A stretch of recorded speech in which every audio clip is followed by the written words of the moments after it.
I have a port and can still do so many fun things. Let's zip into the learning lab so I can tell you more. Come along! A port is a type of central line.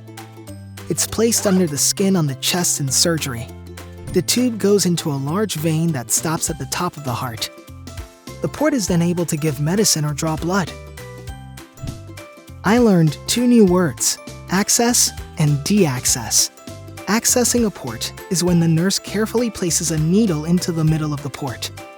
Before I get accessed, I have numbing cream placed on my port so the skin doesn't feel the needle poke as much.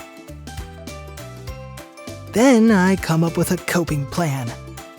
Keeping germs out of the way is really important. That's why we wear masks.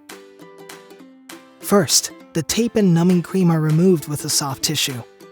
The nurse will then feel the port so they know just where the needle goes. My job is to not touch the nurse's hands or my port, so things stay clean.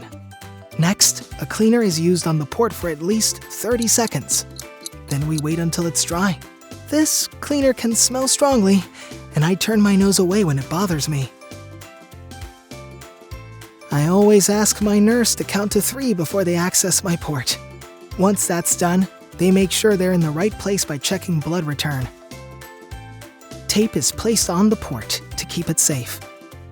After I get my medicine, it's time to get deaccessed. My nurse carefully removes the tape and needle. For me, it's always with a 1, 2, 3.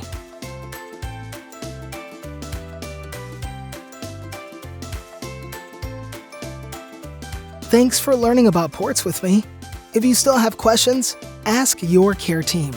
Now, let's go to our next camp activity.